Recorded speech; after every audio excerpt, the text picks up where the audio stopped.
چاروں جانب سے بند ہو گیا سارا کچھ. لیکن جب وہ کفل کہتا ہے میں اس بی بی کے پاس جانے لگا تو عورت کا وجود کانپتا تھا.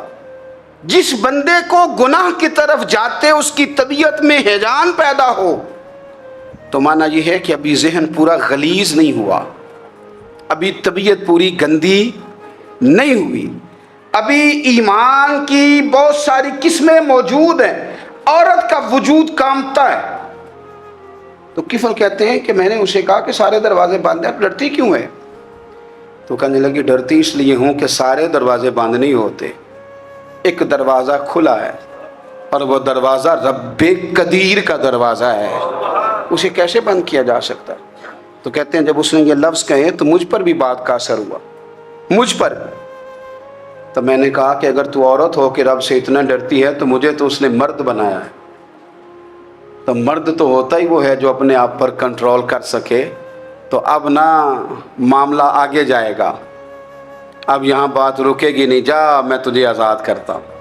عورت گئی, اس نے توبہ کی کفل نے, اور رات رو کے کہنے لگا مالک آج میں نے توبہ کی ہے تو میرے اوپر مہربانی کرنا, میری توبہ ٹوٹنے نہ پائے. رات اس نے توبہ کی, رات ہی انتقال ہو گیا. لوگوں کو پتا تھا بڑا بے حیا ہے, بد کردار ہے, گناہ گار ہے, شاید لوگ اس کا چہرہ دیکھنے بھی نہ جاتے, پر مالک کریم ہے نا. حضور فرماتے ہیں سویرے اس کے دروازے پہ لکھ دیا اللہ نے, لوگوں رب نے کفل کے سارے گناہ معاف کر دیے ہیں. اس کے دروازے پہ لکھ دیا گیا. جب آپ اپنی حفاظت کرنا چاہتے ہیں تو اللہ پھر اسباب بھی پیدا کر دیتا ہے. اپنی شرمگاہ کی, اپنی نظر کی آپ خوب حفاظت کریں. اور میں آپ کو ایک بات عرض کروں, ایک بندے کے باحیا ہو جانے سے نا, ایک بندے کے ٹھیک ہو جانے سے اس کے دائیں بائیں بے شمار لوگ ٹھیک ہو جاتے ہیں. نہ چاہتے ہوئے بھی آپ کی نیکی کا اثر آپ کے دوستوں پہ پڑتا ہے, نہ چاہتے ہوئے. اور ایک بندے کے بگڑ جانے سے اس کے دائیں بائیں بہت سارے لوگ بگڑ جاتے ہیں, بہت سارے لوگ بگڑ جاتے ہیں. آپ اگر اپنے لب و لہجے پر یہ پابندی لگا سکیں اور اپنے آپ کو اگر آپ سنبھال سکیں تو پھر یاد رکھیے گا بڑی ساری چیزیں بہتر ہو جائیں گی. کچھ چیزیں ایسی ہوتی ہیں جو ہم نہ فراخ دلی سے بانٹتے ہیں, اور کچھ چیزیں ایسی ہوتی ہیں جو مجبور ہو کر ہم دیتے ہیں. کئی دفعہ ایسا ہوتا ہے کہ سامنے والا کچھ زیادہ تکلیف میں ہوتا ہے اور ہمارے پاس بھی وسعت نہیں ہوتی, لیکن زیادہ اجر اسی بندے کو ملتا ہے جو تھوڑی تکلیف برداشت کرے اور سامنے والے کی تکلیف کو دور کرے. مدینہ منورہ میں نا قحط پڑ گیا تھا, غلہ نہیں ملتا تھا, تو قحط کے زمانے میں لوگ نا پھر چیزوں کو مہنگا کر کے بیچتے ہیں. ہمارے ہاں ایک طرف چینی کی لائنیں لگی ہوتی ہیں اور دوسری دفعہ چھاپا پڑتا ہے, پورے کے پورے گودام بھرے ہوئے نکل آتے ہیں. لوگ مصنوعی قلت پیدا کر دیتے ہیں. حضرت عمر فاروق رضی اللہ تعالیٰ عنہ کے زمانہ نور میں قحط پڑ گیا تھا, گندم کا دانہ اس طرح ہو گیا تھا جس طرح سونا ہے. سیدنا عثمان غنی رضی اللہ تعالیٰ عنہ کے نا بہت سارے اونٹ غلے کے بھرے ہوئے مصر سے آئے, اور لگتا یوں ہے کہ وہ شخص آپ ہی کو غلہ دیتا تھا, کسی اور کو دیتا بھی نہیں تھا, جو اونٹ بھر کے اس نے دیے. تو مدینہ منورہ کے اندر جب وہ مال پہنچا نا, آپ کو بتانا یہ چاہ رہا ہوں کہ ساری تجارت بندوں سے نہیں کرنی چاہیے, کچھ اللہ سے بھی کرنی چاہیے. رب سے جو بندہ تجارت کرتا ہے وہ بڑا کامیاب ہوتا ہے.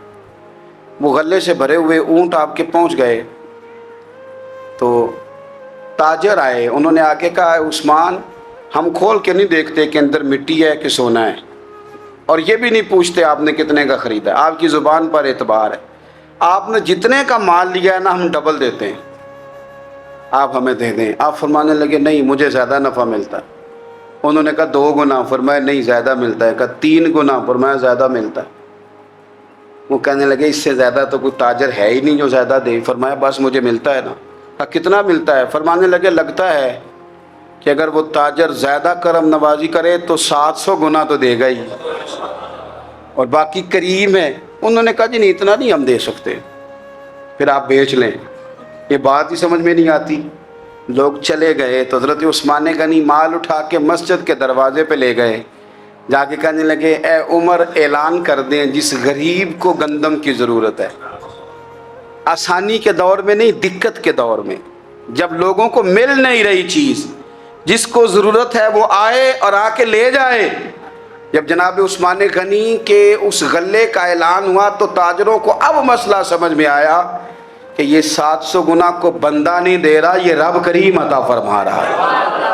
میرے عزیز، کچھ سودے رب کے ساتھ بھی کریں۔ اگر کوئی بڑا ضرورت مند دروازے پہ آ جائے نا تو پھر اپنا نفع نقصان نہیں سوچنا، پھر تو رب کے ساتھ تجارت کرنی ہے۔ ضرورت مند کی ضرورت کا لحاظ کرنا، یہ نہ مسلمانوں کے ایک دوسرے کے قریب کرے گا۔ ہم کون ہوتے ہیں کسی کی حاجت پوری کرنے والے، ضرورت پوری کرنے والے؟ کرنے والا تو اللہ ہے۔ تو اگر رب ہمیں کبھی وسیلہ بنائے، ذریعہ بنائے، تو پھر ہمیں ذرا نا خوش دلی سے بننا چاہیے، ذوق اور شوق سے بڑھنا چاہیے، پھر ہمیں کمزور نہیں پڑنا چاہیے۔